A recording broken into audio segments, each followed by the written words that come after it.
నమస్కారం మిత్రులారా, మీరంతా ఎలా ఉన్నారు? మీరు మంచి మానసిక స్థితిగతులలో ఉండాలని కోరుకుంటూ, ఈ లక్షణాలు ఉన్నవారినే మనం చదువుకున్న వాళ్ళని అనాలి. ఏ లక్షణాలను మనం చదువు ద్వారా సాధించాలి అనే విషయాన్ని మనం క్రిందటి వీడియోలో మాట్లాడుకున్నాం. దానికి కొనసాగింపే ఇది.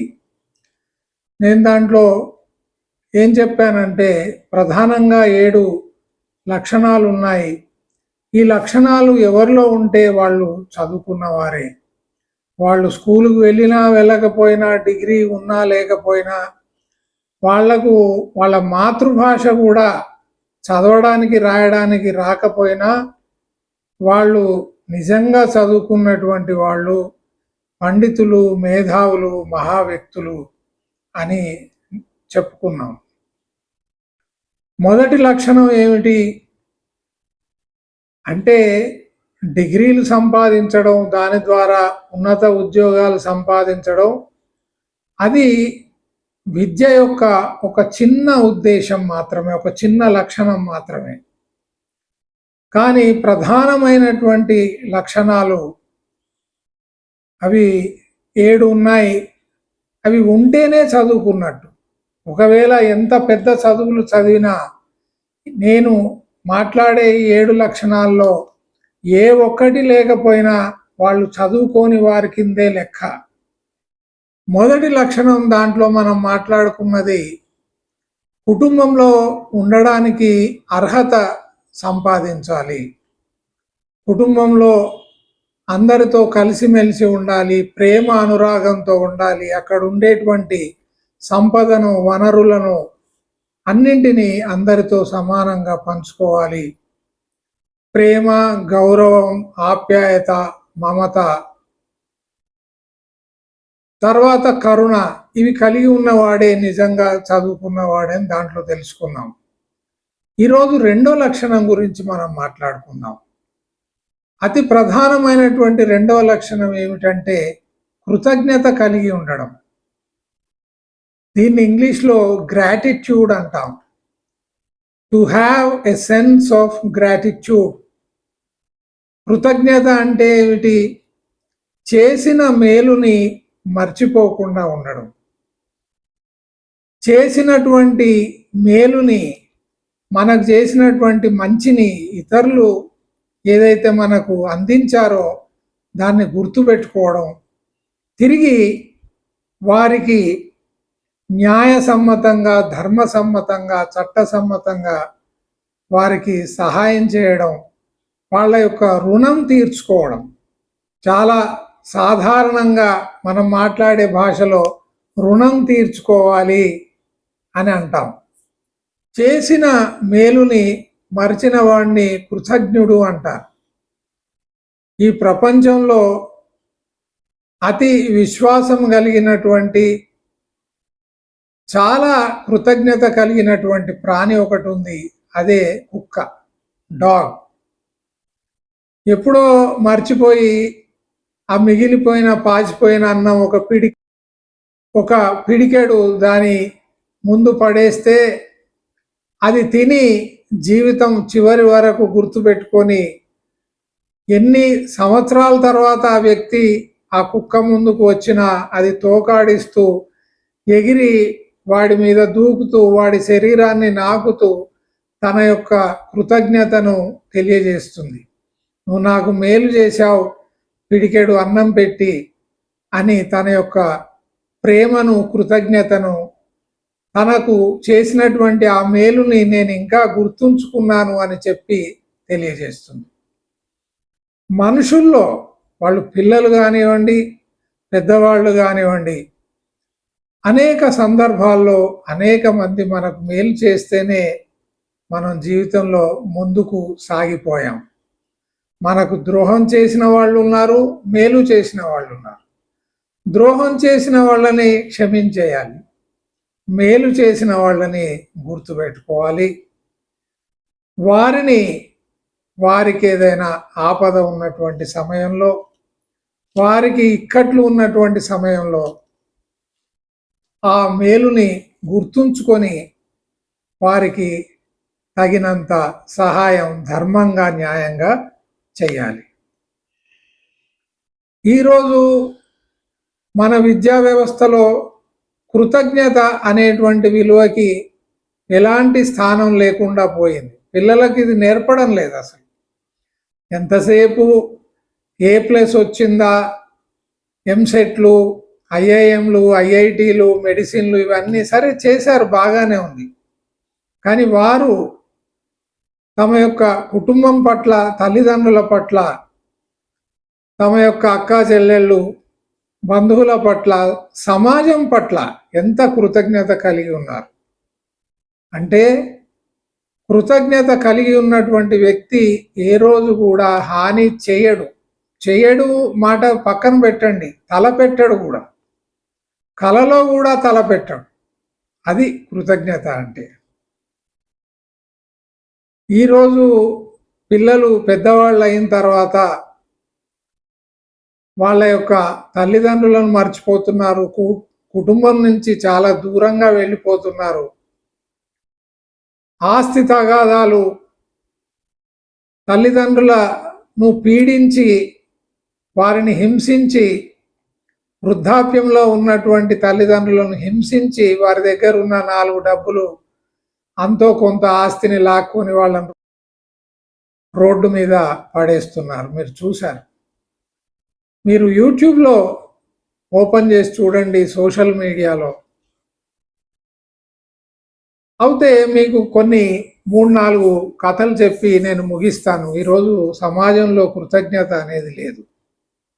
అంటే కృతజ్ఞత లేదు అంటే వాడు చదువుకొని వాడి కిందే లెక్క. ఇంతకుముందే చెప్పాను కదా. మొదటగా నేను చెప్పదలిచింది ఏంటంటే, రాజమండ్రిలో కైలాస భూమి అని ఒక శ్మశాన వాటిక ఉంది. దాంట్లో ఒక కాపరి ఉన్నాడు, కాటి కాపరి. అంటే శ్మశానంలో శవాలను దానం చేసినటువంటి వ్యక్తిని కాపరి అంటారు. ఆయన పేరు పట్టపగలు వెంకట్రావు. ఇది యూట్యూబ్లో ఉంది, వారి ఇంటర్వ్యూ మీరు చూడొచ్చు. కైలాస భూమి అంటే వచ్చేస్తుంది. చాలా ఆధునికమైనటువంటి అది శ్మశాన వాటిక అన్నమాట. ఇండియాలోనే అది నెంబర్ 1. అది ఎలా ఉంటుందంటే ఒక 5 స్టార్ హోటల్ లాగా ఉంటుందన్నమాట. అన్ని రకాల సదుపాయాలతో, సౌకర్యాలతో ఉంది. ఆయన ఏం చెప్తారంటే, విదేశాల్లో ఉన్నటువంటి పిల్లలు ఇక్కడ వృద్ధాప్యం వల్ల చనిపోయినటువంటి తమ తల్లిదండ్రుల్ని ఆన్లైన్లో వాళ్ళను కాల్చివేయడం, పూడ్చివేయడం చేస్తున్నారు. అంటే పిల్లలు అక్కడి నుంచి రారు, దానికి కావాల్సినటువంటి డబ్బులు కట్టేస్తారు. ఈ వ్యాన్తో ఆ శవాన్ని వీళ్ళు తీసుకొచ్చి వీళ్ళే దహన సంస్కారాలు చేసి, పిండ ప్రదానం చేసి, ఆ ఎముకలను తీసుకెళ్ళి గంగలో కలిపి, ఇది సాంప్రదాయం కాబట్టి సాంప్రదాయబద్ధంగా చేస్తే వాళ్ళు ఆన్లైన్లో చూస్తున్నారు. అంటే పరిస్థితి ఎంత దారుణంగా మారిందో చూడండి. తల్లిదండ్రుల యొక్క దహన సంస్కారాలకు అంటే వాళ్ళు ఎంత కృంగి కృషించి నశించిపోయారో, దహన సంస్కారాలకే రాలేదంటే వాళ్ళు మంచాన పడి ఎన్ని నెలలు, సంవత్సరాలు ఎంత హింసకి గురయ్యారో, ఎంత దీనంగా వాళ్ళు చనిపోయారో. మనం అంటాం చూడు, కుక్క చావు చచ్చాడని. అంటే చివరికి అంత్యక్రియల్లో పిల్లలు, కొడుకులు కానీ కూతుళ్ళు కానీ రాకుండా పోయారంటే ఆ తల్లిదండ్రులు వాళ్ళకి చేసినటువంటి మేలుని మర్చిపోయారని అర్థం. అంటే కృతజ్ఞత లేదు సమాజంలో ఈరోజు. తిన్నింటి వాసాలు లెక్క పెట్టడం అంటారు. జిస్ థాలి మే ఖాతా హై ఉసీ మే ఛేద్ కర్తా హై అని కూడా అంటారు హిందీలో. అంటే చేసిన మేలుని వెంటనే మర్చిపోయి వాళ్ళకే మనం అపకారం తలపెడుతున్నాం, వాళ్ళను దూరం చేస్తున్నాం. అంటే అవసరానికే బంధుత్వం, అవసరానికే స్నేహం, ప్రతిదీ కూడా అవసరం గురించి అయిపోయింది. ఇక మనిషిలో మానవత్వం ఎక్కడుంది? నేను ఇంకో ఉదాహరణ చెప్తాను. ఒకసారి నేను కేర్ హాస్పిటల్లో ఉన్నాను. అయితే అక్కడ ఒక వృద్ధుడు, దాదాపు 75 సంవత్సరాలు అలా ఉంటాయి. రాత్రి సుమారు 8, 9 కావస్తుంది. ఆ యొక్క నీళ్లు నింపుకోవడానికి బాటిల్తో కూలర్ వైపు వెళ్తున్నాడు, అడుగులో అడుగు వేసుకుంటూ. ఆయన స్థితిని చూసి నేను, సార్ నేనే మీకు నింపి పెడతానులేండి అంటే, పర్వాలేదు నాయన నేను తీసుకుంటానని అన్నారు. వెళ్ళి తీసుకొని వచ్చారు. వచ్చాక నాకు అలవాటు ముచ్చట్లు పెట్టాను ఆయనతో. ఏమైంది సార్ అంటే, మా ఆవిడకి ఆపరేషన్ అయింది నాయన, చికిత్స అయిపోయింది, నిన్ననే డిశ్చార్జ్ చేశారు, మళ్ళీ 2 రోజుల తర్వాత హాస్పిటల్కి రమ్మన్నారు.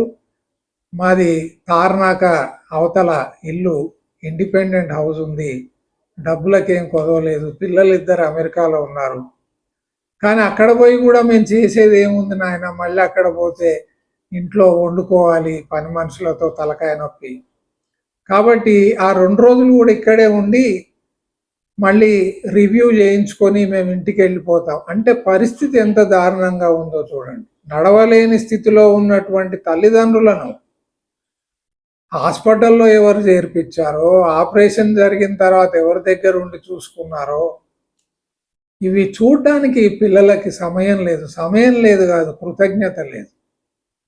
చేసిన మేలుని మర్చిపోయారు.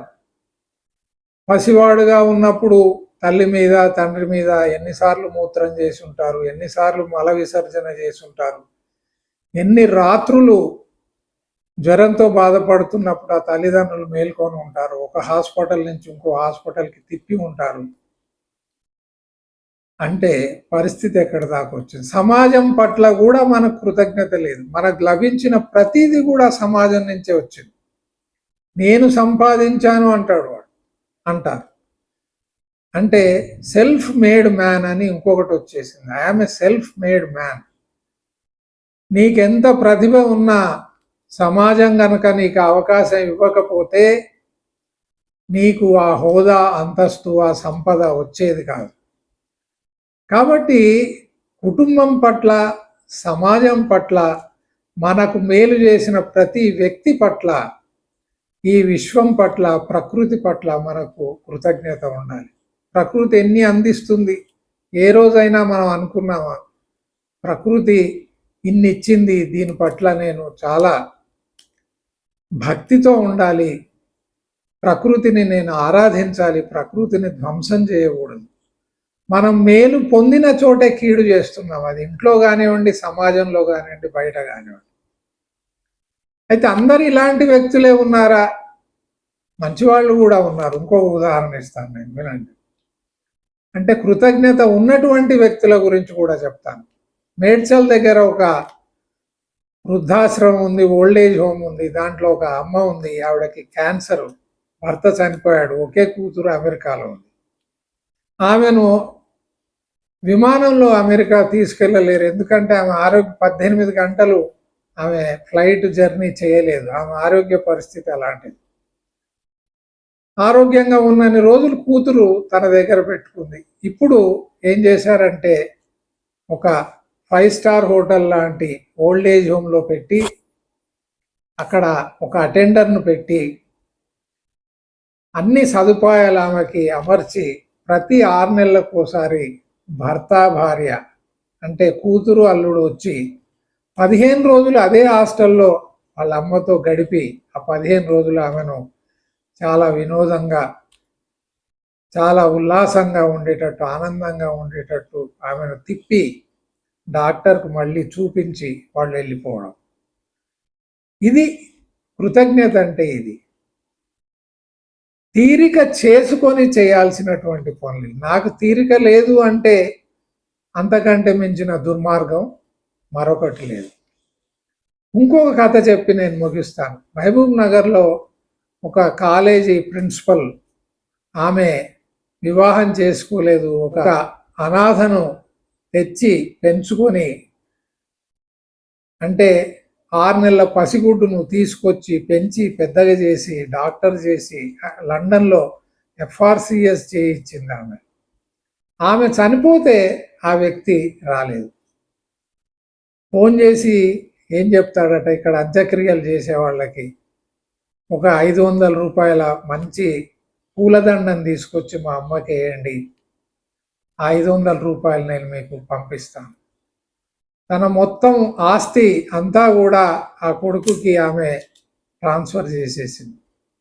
అంటే ఆ తల్లే కనుక ఆదరించకపోతే తన పరిస్థితి ఏమయ్యేదో ఊహించుకొనైనా వాడు రావాలి కదా. అంటే ఈరోజు విద్య ఉంది, డిగ్రీలు ఉన్నాయి, భాష మీద ప్రావీణ్యత ఉంది, రకరకాల నైపుణ్యాలు ఉన్నాయి, కానీ మనిషి లేడు. మనిషి చనిపోయాడు. మనిషిలో మానవత్వం లేదు. మానవత్వం కలిగి ఉన్నవాడు, కృతజ్ఞత కలిగి ఉన్నవాడు, చేసిన మేలును మరవనివాడు, సరి అయిన సమయంలో దానికి ధీటుగా సహాయం చేసేవాడు, ఆ వ్యక్తి, ఆ కుటుంబం, ఆ సమాజం వెంట నిలబడేవాడు, ప్రకృతికి ఎల్లవేళలా కృతజ్ఞత కలిగి ఉన్నవాడు, వాడు నిజమైనటువంటి విద్యార్థి, నిజంగా చదువుకున్నటువంటి వ్యక్తి వాడే, వాడికి డిగ్రీ ఉన్నా లేకపోయినా. కాబట్టి రెండవ అతి ప్రధానమైనటువంటి లక్షణం ఏంటంటే కృతజ్ఞత కలిగి ఉండడం. మరొక వీడియోలో ఇంకొక లక్షణాన్ని తీసుకొని మనం మాట్లాడుకుందాం. ఆలోచించండి. నమస్కారం.